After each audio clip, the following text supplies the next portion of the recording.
মানে আমি কিছু বুঝি না, আমি কি কারো পাকা ধানত মই দিছি? কদিনই পাকা ধানত মই দিলে তা হলো এনি যে মানুষ আমাকে কিছু করবে আমি সহ্য করবো।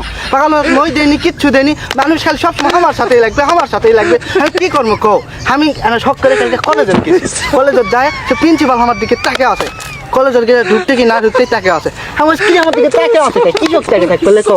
আমি কি ওই প্রিন্সিপালের পাকা ধানত মই দিছি লেখো? মই দিলে তো টাকা থাকবে নাকি?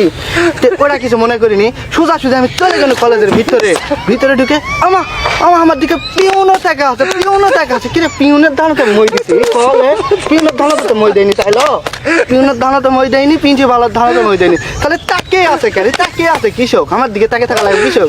যাই হোক ভিতরে গেছি কলেজের ভিতরে যায় তিনটা ছুরি, আমার দিকে হা করে তাকে আছে, হা করে তাকে আছে। আমিও কি ওকে পাকা ধান মই দিছি? না হলে অবশ্যই আমার দিকে ক্রাশ খাচ্ছে, ক্রাশ না খেলে কি টাকা থাকতে হলে ক্রাশ খাওয়ার জন্যই টাকা আছে। যাই হোক যেটাই করুক, তাকে থাকা দেখে আমি মনে করছি না নিজেকে গর্ববোধ মনে করলো যে আমার দিকে মেয়ে তাকে আছে রে, মেয়ে তাকে আছে, তাহলে আমার কপাল ভালো নয়।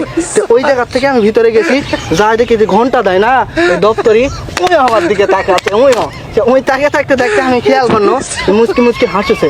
ওই দপ্তরে আবার ক্লাস খাবে কে? দপ্তরি তো ক্লাস খাওয়া না, তাইলো দপ্তরি ক্লাস খাওয়া না। ভিতরে চলে গেছি স্কুলের ঘরের ভিতরে, যত ছাত্রছাত্রী সব আমার দিকে তাকিয়ে আছে কি তাকিয়ে আছে কে? আমার দিকে তাকিয়ে থাকবে কৃষক?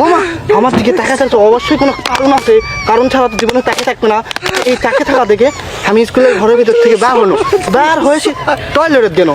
টয়লেটে যায় আমি বসবা লাগবো, এই সময় তাকে দেখি কেউ আমার দিকে তার ক্লাস খায়নি।